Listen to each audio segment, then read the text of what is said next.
Mic check with Stylist B. Mic check with Stylist B. Mic check with Stylist B. Mic check with Stylist B. Hello, and welcome back to the Set of Mic Check with me, the one and only Stylist B, Season 3, still bringing in the latest and greatest. Now listen, usually I'm like, we have with us today entrepreneur or content creator or rapper or whatever the title may be, but this time around, I'm just not going to even title it because this young man is so talented. I'm just going to introduce him as Y.Luck. How you doing? How you doing? I like the intro. You like that? Me, Stylist B, Season 3. You like that? There's a little cadence going on, you know. So, first of all, thank you for joining us. Appreciate you for having me. Okay, tell everyone who I know who you are. You know who you are, but tell everyone kind of who you are. I go by the name of Y.Luck. I'm really just I like to keep myself under the entertainment umbrella. Okay. So I'm just an entertainer. Okay. Like, you know what I'm saying? Whether you go to social media, a movie, plays, music, just anything. Like, I just, entertainer. I don't like to lump it. I don't like to put it in any particular. I figured that. Just a full-on entertainer. Like, I really honestly feel like I can do anything that when it comes to being an entertainer. So. I agree. So I'm not gonna even fight you on that. I agree. That's why I was like, I'm not gonna even, because I knew better. Right. I literally knew better. Even though you told me it didn't matter. Yeah, see that setup? You see how you tried to set me up? But no, and I mean, you've been entertaining from early on. I've seen you in stage plays. I've seen you on the stage rapping and rocking it out on the mic hardcore, and then I've also seen you now doing comedy. I say now, but you've been doing it for a minute. Comedy content, and then creating your own now. So you are a full-on entertainer. Well, I know me personally, I like a variety of things. Mm-hmm. So whenever I do anything, I don't like to give anybody one type of thing. Mm-hmm. Like even when I make an album, I always tell, when I go in there to start making an album, I tell them, listen, I want it to be a Lauryn Hill type album. Mm-hmm. I don't want you to just pop it in and listen to slow music or just listen to and I don't want you to just continuously listen to me. I don't never usually have rap features, but I always have R&B on there because and sometimes it's really slow music, and then it'll be up tempo, and sometimes you get a full R&B, sometimes you get full just me just spitting, and then in between you get different, and then sometimes you throw funny skits. So everything I do, I try to make it so diverse that you can't, like, everybody needs to lump you into something.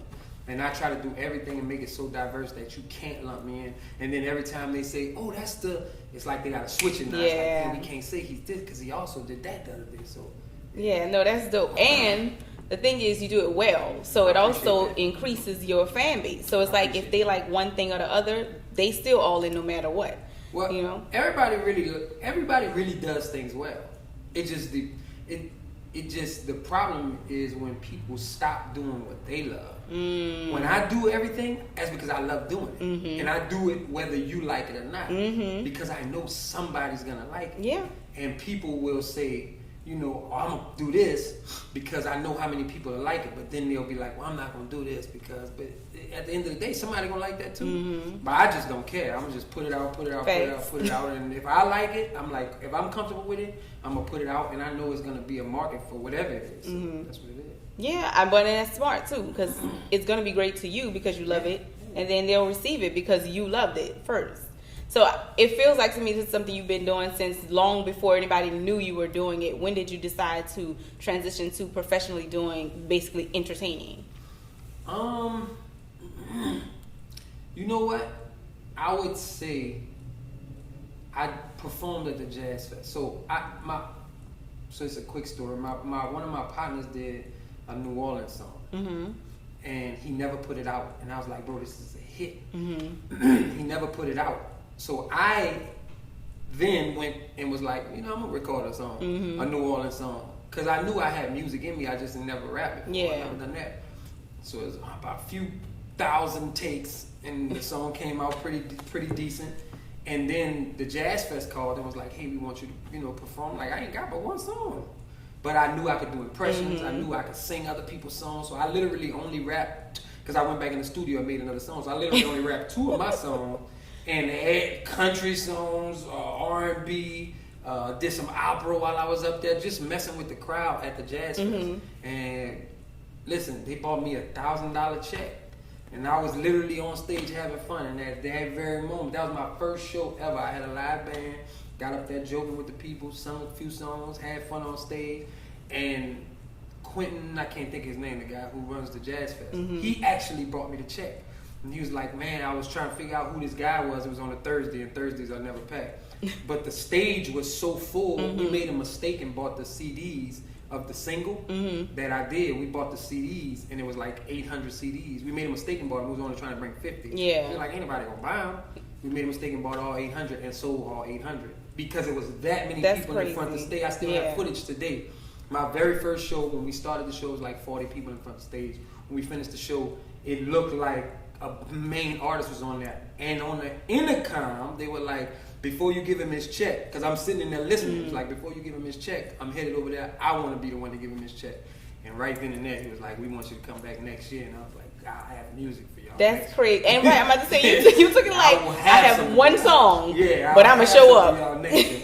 So in that very moment, when they gave me the check, I was like, you know what? I can do this. Now, you know, I can't just let you skip over the fact that you said you did opera. Yeah.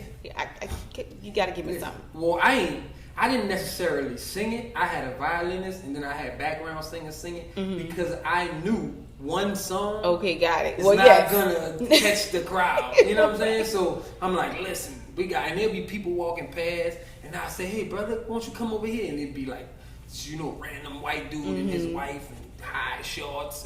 I'll be like, he look like he like rock music. Then I just start singing rock music, and the band will start playing it, and they will migrate over there. And as they were over there, I'm like, you know what, let's do some opera. And I had one of the little antenna things, put it out, and then I had the background, and they would do it off my... Oh, so you directing and everything. Yeah, you just basically, you got up there, had a good time. That's what you did. I enjoyed myself, and I think the crowd, and that's what I was saying, I enjoyed myself. And I enjoy giving them some sort of entertainment. But now the people, the guy, I vividly remember this guy, he came over, I was singing country music. He walked over and was like, man, who is this black dude singing country music? But while he's there, now he's going to enjoy the rest of whatever else I'm doing. Because you got him. But then the people that were already there listening to me rap, now are going to enjoy that country music. So it's kind of like, whatever I felt like doing, if you want to leave, you're going to leave anyway. Right. So, and I'm up here for an hour. So period. You know what I'm saying? You're going to deal with it, or, you know what I'm saying? You at least got an hour to make a decision. So. No, I think the best part about that is you had one song, they offered you an opportunity, you saw the opportunity for what it was and made the most of the performance, and it equated to more. And a decision to be like, I'm doing this. This brings money. And I love it. You know what I'm saying? So then you are now like, okay, I'm doing this. Did the music come first? Did the acting come first? The music came first because I got a check from it. Right. So that's what you went. What? I think I might want to record some music at this point. But the acting the acting was such a fluke, and it was still like, the acting was still like a mistake that I didn't want to really take serious. Another fluke accident, and this is why I have older people in my life that always tell me, you can keep running from this. Yeah. But God ain't gonna let you go nowhere. Yeah. Like He's gonna keep putting it in your face because this is what you meant to do. The acting was, my brother-in-law at the time, Wild Wayne, was doing a remote for a movie, and they were looking for football players. And he's like, man, you should go try for this movie. I'm like, I'm not trying to be in no movie, bro. Right. He's like, but they playing football, and it was a real football tournament. They were using all the extras. Got it. So they wanted people to play, they wanted to look, they wanted everything. So I get there, and I'm like, well, I'll go play football. I literally I didn't have no ID. I didn't have nothing with me. I just went with my cleats, all my football. Yeah, because you came to play. That's all I came to do was play football. And the director happened to come out there, and the director was like, well, who thinks they can act? And everybody put their hands up. And then he was like, well, who thinks they're funny? But then a lot of them pointed at me. I'm like, I'm just being me out here. Like, I ain't trying to be... I don't want them to think I'm trying to be in your movie. Like, I'm just having fun. And he was like, he chopped it up for a minute, and he was like, look, if you catch another pass and make it entertaining, I'll give you an audition. And I'm like, I don't really want to audition. Like, I ain't really hit an audition. Right. And he's like, that's all right. So the next time I got up, he threw a pass, and I caught it with one hand. And when I caught it with one hand, I dropped it and left and went and signed my name on the book. I didn't even run back by them. I signed my name on the book and I said, he know who I am, tell him call me. And about 2 days later, they called me for an audition for the movie.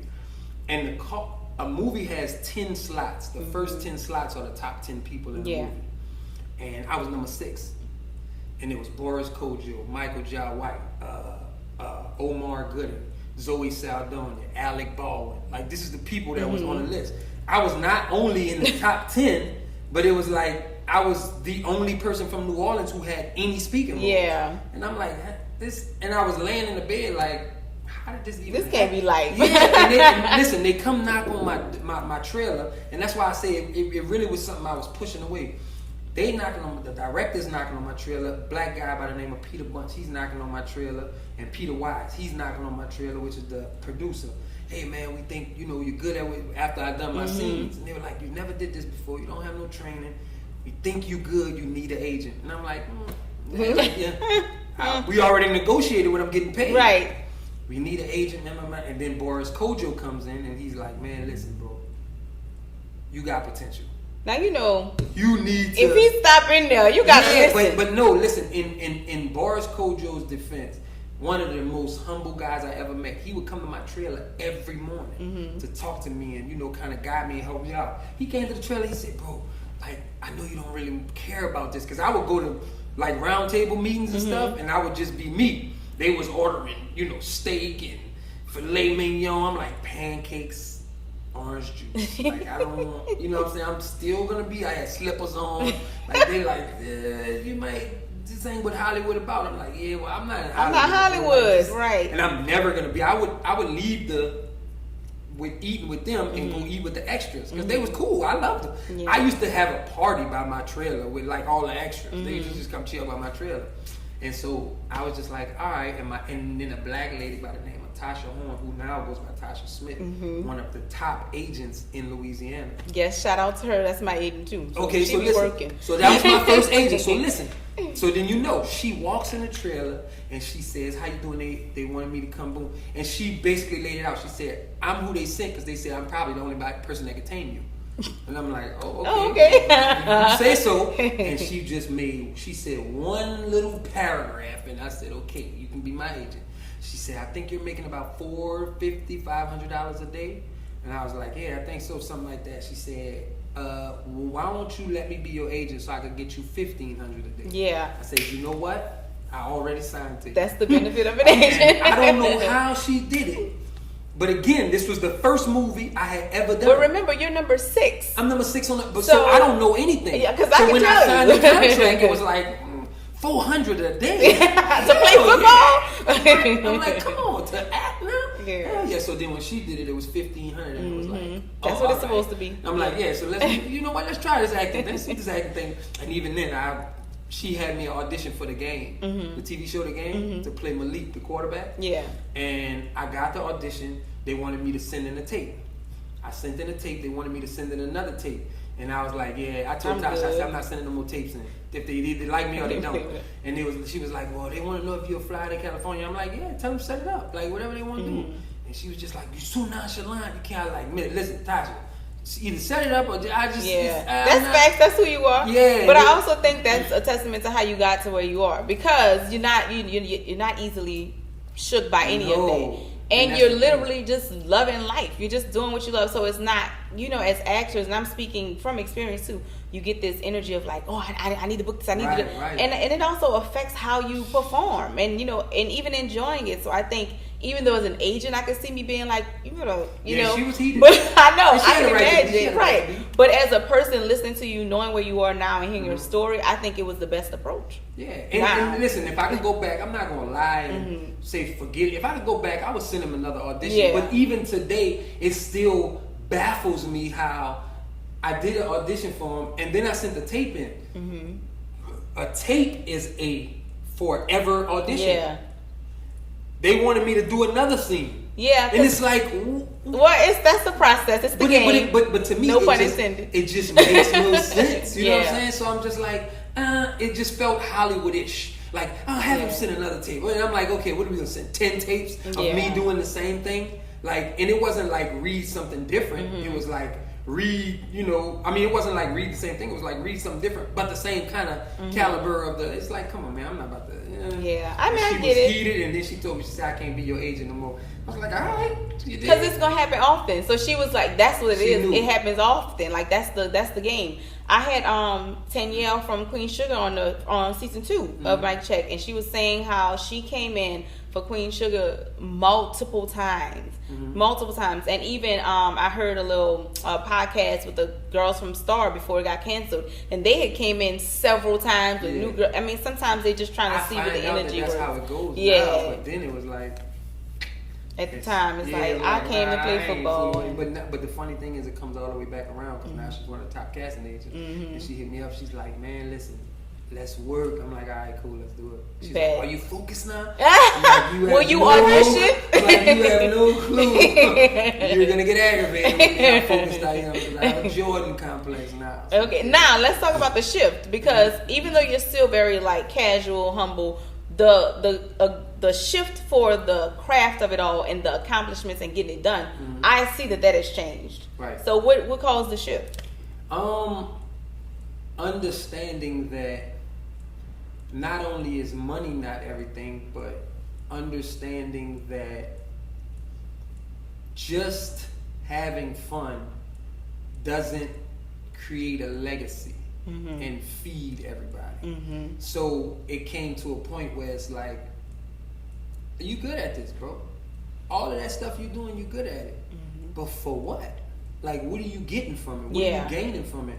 What do you want to do with it? What are you leaving? And I've always had a passion for it. If I'm doing it, I'm gonna try bust my you know what to be the best at it. So at the end of the day, it's like I'm gonna go all out. Well, now it's time where it's like, all right, so now I gotta figure out what I'm about to do. So it was just like, once I figured out, all right, we just gonna entertain. It's like everything I touch, I'm gonna go hard for it. Like I would do anything, but it's now more focused. I got a child. I know I'm taking care of families, like not a family, but families. So it's kind of like, you know, it's you can't play with it, and it's no longer just fun. Now it's, you know, schedules, and it's you a business. You actually become a business. My name, you know, and it made sense when it was like, we got an LLC your name, and I'm like, that's your brand. That's like, your business. That's you. That's your, so it makes sense now. So you know that just clicked the whole Jordan mentality, and it's like, you know. Because they always say, no point, you know, I don't want to curse, but they always say, man, you're an asshole. I'm just like, listen. So it's Jordan. When it comes time, and you remember from them doing them plays, when it came time, you was on. I used to be like, listen, I'm not joking no more, I'm not playing. I used to yell, but it's people have to understand that if my success can't hinge on nobody else. And I make people understand it all the time. My success can't hinge on what you do and don't do. So if I get a Jordan complex where people like, man, Jordan was really crazy. He was sick. I get what he's, you know, because when it's time to turn it on, it's time to turn it on. And they're like, man, you're an ass. Okay, I understand that. Now let's go get these 6 rings. You do that. You do that. You do that. You do that. I'm going because when it's 5 seconds left on the clock, and we down 3. And everybody's looking at the clock. The shot. Everybody's looking at me. You know what I'm saying? So now is the time when I can look back at y'all and say, see, that's why I was an asshole for 6 months. Because now everybody's looking at me saying, you gonna get us a bucket? Well, and I am. I'm gonna get you a bucket. Right. But this is why I went so hard for 6 months in practice. This is why I went so hard for 6 months in all them games, you know, metaphorically speaking. And so it come time where, just like at the auditions, they was like, you know, I'm like, everybody like, damn, chill out. I'm like, I can't chill out. Yeah. This has to be a success. If I chill out, then I leave it up to somebody else. I don't mind messing my career up on mistake or on purpose. But you're not going to mess my career up. Ever. Mistake or purpose. I'm not going to allow you to mess my career. Well, I might go in there and say this. You're not going in there. You know what I'm saying? I'm going to make sure I'm in there to say that. Yeah. So that's where, you know, it clicked. I gotta send something down to my baby. So. Yep. So now you're leaving the legacy for your legacy. So I want to talk about, because you mentioned auditions. I do want to talk about the Instagram first, because I want to talk about your focus and you really taking it serious. You started doing what's called Street Talk, the comedy videos where you're like voiceovers over whatever footage you have. And I remember when you first started, it was a regular IG account, and now you have like over 100,000 plus followers. What made you say, I'm going to consistently do this? And then what was the goal of it? So, man, I know, listen, one day I'm going to make a movie on myself just because I know a lot of things sound weird. I didn't start the page. What? It's another one of them things where God is like, keep trying to leave, bro. You know what I'm saying? My sister was like, yo, you need to do this. And I used to do that when I was like 10, 11 years old. My mom would leave us in the car, I'm taking the keys because y'all not about to run my gas. You know what I'm saying? Yeah. So I would be sitting in the car and just look at him, look at his stupid. And I talk like that, talk like a woman, talk like whoever passed. So later on, you know, about 2-3 years ago, my sister is like, maybe 4 years ago, my sister's like, man, we was riding in the car, because I still do it to this day. And, you know, me and my sister still close, so I go with her to pick the kids Which up. she is awesome. Yeah, that's my dog. Well, first of all, you have two sisters. So I got both 3. of them. One of them is my cousin, but she's Got my it. sister because she. But I grew up. know of the two because Right. of the play we did Right. together, and then because of the brother-in-law. Yeah, you know. exactly. So I know of both of them. So both of them are cool. But I'm assuming you're talking about the My oldest sister. Yeah, Okay, correct. I was accurate. Continue. Yeah. So she's just like, excuse me. She's like, man, you should put it on camera and put it on your page. I'm like, I'm not putting that on my page. Like, no, because it's just stupid to me. Yeah. To this day, it's stupid to me. So she was like, well, you gonna do it one day and I'm gonna record you. And I'm like, yeah, I don't care. So the next time we went to pick up my niece, my niece and my nephew who went to school downtown, she lived in the 7th ward. So we had all that time driving. So she filmed me doing it like 4 or 5 times. If you go to the very bottom of the page, the first few you hear her laughing. Okay. Because it's not scripted. It's Right, just whatever comes obviously. to my mind. So you hear her laughing. So she posted them. And when she posted them, there were so many people that liked them. She took them and made another page. And when she made the other page, in like an hour and a half, it got like 5,000 followers. That's crazy. So she was like, bruh, you up to like 5,000 followers. She was like, we gotta make some more. So we went, and she was like, we gotta go another day. So we went another day, and this day we didn't pick nobody up. We wasn't doing nothing. We was literally riding around while the kids was at school, catching footage, doing it. It was like 6 of them we did. She put them on the page, and I mean the numbers were just going up. And I had a relationship with Super, and Super was like, I'm like, you know that's me, right? She said, stop lying. I said, that's me. She said, when you gonna show your face? I said, I'm not gonna show my face. That's not the plan. Yeah, I ain't never not gonna let nobody know. Because you like, this stupid. Is me It's doing stupid, this right? Like, they gonna think I ain't got nothing to do all day. You know what I'm saying? So she was like, you have to show your face. She was like, if you don't show your face, I'm gonna expose you. Because everybody will know who you are. Right. I'm like, and I'm thinking it's a malicious thing, but I'm like, why would you do that? And she's like, because you can make a lot. I'm about to say, because she would know what social media can do for your brand. And then you can let them know about your music. And then once they start to build up, and I'm like, man, they want crazy. more. Listen, she called what's going on right now. I can 100% say Super called it exactly how it was going to happen. And so we did it, and I was just like, cool. And then I do them every now and again. And so that's how it started. What kept me going, I did a James Brown video. Okay. The guy was at the bus stop, and it was real quick. And I was like, you know, I was talking like him, and you know, and I was like, I don't look nothing like James Brown to you. But the guy looks like James, like, you know, crackhead James Brown. That's what I saw. His people inboxed me and was like, hey, my uncle just passed. That's my uncle. And I was like, oh, I'm sorry to hear. And the first thing, this is the first people that ever inboxed me that, you know, knew somebody. First thing I thought, they want me to take it down. Yeah. And it was like, man, listen, we appreciate you. We all was watching the video at the repass. Aww. Never take it down because we see how many people it affected. And if our uncle can continue to make people laugh, we just gonna always come back to this video. And I'm like, damn, huh, bro? So that's deep. So that touched me. So I was just like, damn, that's crazy. But it still didn't hit me. I got another inbox. And that first one, I screenshot and emailed it to myself. I'm like, I want to have this for all. You know what I'm saying? However big this get, I just want to have this to remember, you know, this. And then I got another inbox of a lady saying, hey, I just want you to know, she sent me a picture of her child. And I can't remember if it's a boy and a girl, a boy or a girl. It was like 4 years ago.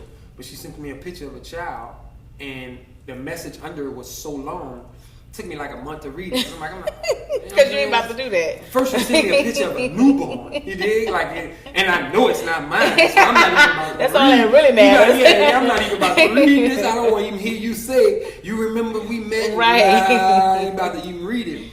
But it took me about a month. I was going through my inbox. I was bored one day, and I read it, and she was like, I can't remember if it was a boy or a girl, but she was like, my child was born such and such time, whatever. She was like, I'm gonna always remember you the day my child was born. And I'm like, okay, this is getting weird already. I'll keep reading. She reading. was like,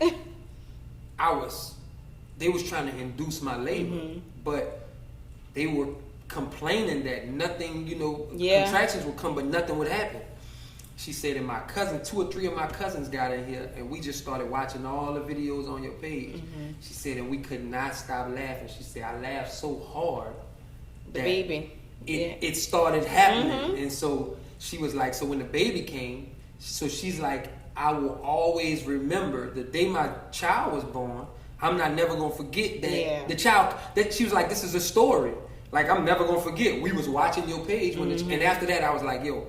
This is kind of like affecting more people than This is a thing. Yeah, it's like thing. It's in my mind, it's like this is something that people it's bigger than me. Whether I think it's funny or not, it's bigger than me. And then now you get more people that are inbox. You get more people inbox every day. It's like, listen, I'm having, even under it, they're like, man, I'm having a bad day. I just come, I wait for these. I look for these every day. And I know it to be true because even for me, if I'm going through something and somebody make me laugh, I forget what I'm going through. Right. So I know now that's what it's for. So there's still no end goal. Yeah. Like, it's just like, hey, if y'all just keep, right, I'm just going to keep providing. Whatever. And if I get a TV show or something like that, because I put a few TV shows together and we in talks with a few people right now. But if it happens, it happens. But if not, I'm gonna just keep doing them. Well, I love them, and I occasionally check them because schedules are crazy. Right. But I am an actress. I love the talent of it. I know the talent, not that the entertainment, all of it's talent, but you know what I mean.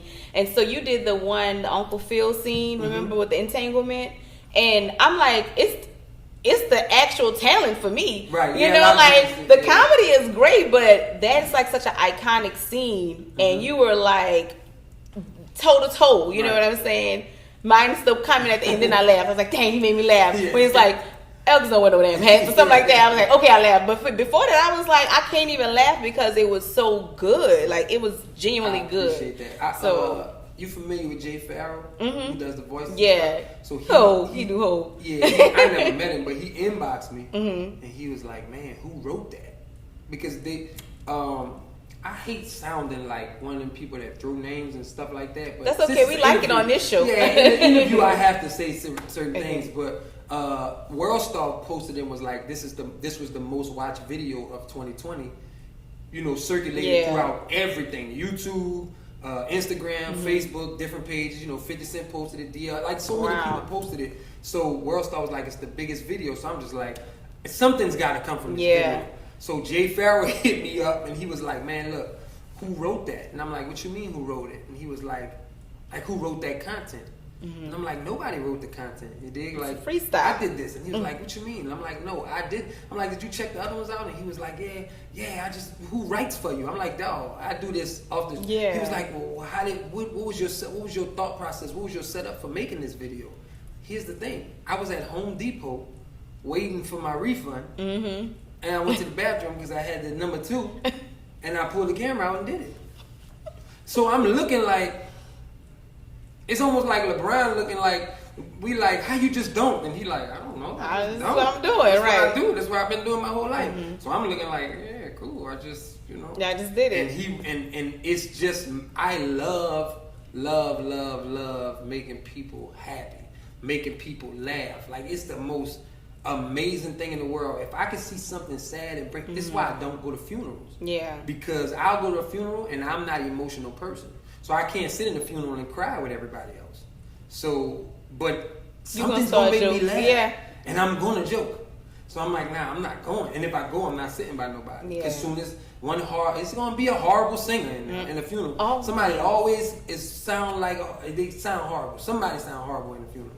And if not, somebody sound good and they crying to make themselves sound horrible. couple. So, and there's always one person who's extra. So I just be like, I'm not gonna go because I'm gonna be the one person to bust out laughing in the funeral. So I don't go. And it's just, I just like when people are happy and smiling, and you know what I'm saying? Yeah. So anytime I get a chance to do something like that, it's like, yeah, let me do something like that. So when I saw the situation, and I heard the situation, and it's already on display, they done did a whole round table. You might as well join in. Might as well do, you know what I'm saying? Let me get me right quick. Right. So yeah, no, I know we don't have a ton of time, but I do want to talk about the Netflix deal, how that came about, and just a quick synopsis of what the movie is about. So the movie it's a Black Lives Matters movie that is more realistic than not to someone that's a New Orleanian and someone that's a real father and someone that's a real person, a real black person, a real person of struggle, a real person dealing with real issues.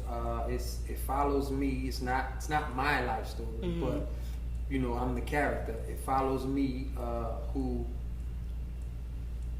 goes to jail for 10 years for something that he shouldn't have been in jail for 10 years.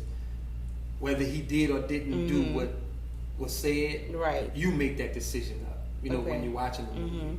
But you get all the facts, but you make that decision up. He gets out 10 years later, and before he goes in, he has a great relationship with his daughter. His daughter's 6-7 years old. Gets out of jail, and his daughter don't know him. Like she's 17, so she went from 7 to 17. Yeah. So the baby mama is just, you know, so the daughter think the daddy never loved her, and she made sure they never conversated. All kind of stuff like that he has to deal with, along with trying to get a job now, leaving the system, and he meets a white guy who gets him a job. The white guy is a normal white guy, does drugs, has fun, parties all the time, and he ends up getting in situations with him. But he ends up taking more flack because he's done 10 years, so they're looking at his past. Regular, you know, what they do with everyday black people, stuff, you know what I'm saying? So, and then it takes a turn for worse when, you know, the police start to check. They're now following him because of his past, basically. I can't say too much. I know. I see they're following Be him. careful. They're following him because of his. I was trying to help you. They're following him because of his past, and then, you know, it just goes haywire. But, you know, it's a good cinematic rest of the movie, but it does resonate home because if I were, you know, I wrote it, so if it were me, it would go exactly like this. Yeah. No other way around it. It would go exactly like this. And I know some people that if it were them, it would be the same thing. Now, how did this become a Netflix thing? So, I was talking to a guy about a movie who is one of my managers. I never had a manager, never none of that. My pops used to do all of that. We used to dress a white boy up in a suit sometimes and just bring him with us and have him sit to the side so they'd be thinking we got great management representation. So, guy I'm working with now, real good dude, he's like, man, we need to, you know, working on the album, he's like, we need to figure this out, we need to figure that out, we need to figure out what songs you want to use, yada, yada, yada. And I'm like, all right, cool. And he was like, what else do you want to do? He's like, I know you do music, but he never really followed the page. He never met me and none of this prior to that. He's like, what else do you want to do? I'm like, we need to have a date. Yeah. Like, it's going to take some time for me to, she was like, I want to see everything you got. I'm like, okay. He's like, we can go to dinner. I'm like, nah. We need to block out some hours and we need a place. Yeah. With TV screens and stuff for me to show you everything I can do. It's not going to happen at a dinner table. And so we sat down and he was like, bro, I'm like, I brought him scripts, TV show scripts, movie scripts. I bought him CDs. I bought him a bunch of different music. I bought him play. Just a whole bunch of stuff. I have a book I'm writing called Men Want Women and Women Want Everything. I gave him the book. Like, I'm just like, bro, like, this is what I got. Yeah. He's like, so of all these, which is your passion? I'm like, well, you know what? I won't be an actor more than anything else. So if I do all of these, I'm eventually going to transition to acting. But if I start as an actor, I may never do none of this. You know what I'm saying? So he was like, well, let's try to get you in a movie. Try to get, you know, I got a plug at Netflix. So he talked to his people at Netflix and they were like, yeah, bro, we going to get back with you. We just got to find the right movie. You know, people come all the time and, you know, whatever. I'm like, all right, cool. And I'm hitting like, yo, They hit you back about the, you know, hey, let me hit him. Oh yeah, bro, ain't nobody really bought us no scripts for, you know what I'm saying, for me to try to bum rush our way. Okay, cool, I got 5 scripts, bro. Let's see what they talking about. Right. Like, let's bring them 1 of ours. And so, you know, we sat down, and I think I sold them as opposed, they loved the script. But I think sitting down with me and they was like, man, dude's really focused. He's like, we not wasting our money, man. Yeah. And because of the times, do we matter? Yeah. Perfect right Perfect now. time. When they read the script, they like, can the only thing they were worried about is can y'all pull it off? You know what I'm saying? Because they like, well, he ain't never did no, you know, major full film, on. you know what I'm saying? So it's like, can you pull it off? I'm like, yeah. So we started negotiating what you want, what you don't want, what I need, what I don't need. My daughter's gonna play my daughter. That's, you know what I'm saying? Like, we not even, that's not, everything else is up for discussion. But that's gonna happen. That's gonna happen. Because that's part of putting your own on, you know? Yeah. My baby's gonna play my baby. Like, and who better than her? And I sold her. Who better to play my daughter than my daughter? Yeah. And me and her recorded 2 conversations, and I used that for script. And I said, so now I'm putting you as co-writer, so she'll get writer's credit for the script. That's dope. So I'm just like, you just say whatever come to mind. I'm gonna say it. I'm gonna record it, and then I'll just write it in the script. And so now she get writer credit. So she gets starring credit and writer credit. You know, that's how you start off your career. That's how you do That's how it. you're supposed to do Well, it. I can't wait to see it. I know they can't wait to see it. And really, we really could get into way more stuff. Yeah, but, I'll you do know, whatever you limited want, time. man. So, Got a nice environment you going like this? Yeah, it's the crew. You know, the crew is Nice real environment. good. Got the S back there. You like Sky. that? Man, it's beautiful. You guys, it's beautiful in here. Y'all should see it. Good food. Yeah, I This is feed setup, right? everybody. That's This what is I the do. setup. I told my man I did Toxic. I did buku interviews this year, and guess what? They give you chicken, finger sandwiches. I come in here, it's like, oh, that's stuffed fish, pasta. I'm like, wait a minute. So yeah, it's just beautiful, man. I like the environment. Nah, thank you. I really want to have you back because I feel like there's more that we could talk about. So we're gonna have to do that. Whenever. But until then, I'm gonna have to leave them hanging, and they're gonna have to check you out for themselves. So tell them where they can follow, like, subscribe, share, etc. If you go to street__talk on Instagram at street spell regular __ talk spell regular. You can click the link to everywhere else. And go to everywhere. I don't even want to say all the stuff. Send them one place and let them explore. And let them explore for So themselves. you go there, you find the YouTube, you find the Twitter, you find everything else. Street __ talk. And the movie is called Do We Matter? Do We Matter? We have I got the cover. We shot the cover. Do I have any? Oh no, I don't. I was about to say I have some of the actors that were cast. They're not finished casting, but I have some of the actors that were cast saying that we have the producer's card. I recorded the producer's card because I'm using all New Orleans people. Yeah. So whether you were a big actor or not, if you came to audition and they liked you, then boom, boom, That's boom. what it is. And I got their phone reactions. So I'm gonna put them up eventually. That's dope. And it's coming out next year, or? Yeah, we're praying. With COVID, you just never know what's gonna happen. Yeah. So we could be shut down in the middle of filming. Yeah. You know what I'm saying? So we're praying that around March, something like that. You know what I'm Okay. saying? Well, and that's ambitious too. Yeah, So. yeah. All right. Well, I'm here if you need me. I appreciate you for know. coming through. I have a gift for you, as I always like to give. not It's not any more food. Okay. I'm like the kids when you say gift. I'm like, yeah, what is it? I just want to thank you for coming through. It's gonna magically fly to me. Watch this. You Okay. ready? I just gotta put my hand That's up. amazing. You know what I'm saying? Nah, that is amazing. Everybody don't got magic powers like that. But anyway, so it's just a little shirt from us just to say thank you for That's coming hard. through. I'm rocking it. You know, so I'm gonna toss it to you. I know you got it because you had a football audition. So Yeah, exactly. I'm So- rocking this too, though. Okay, you're gonna have to tag us when you do. Oh. But I appreciate you seriously. I wish you all the best, and I can't wait to see what else you come out with. Appreciate that. And then I appreciate you all for tuning in. I mean, you could be anywhere else in the world, but you choose. Well, not really anywhere because of COVID, but you know what I mean. But you choose to be here with me, so I appreciate that. Until next time, remember, never let anyone dim your light or mute your mic. Peace.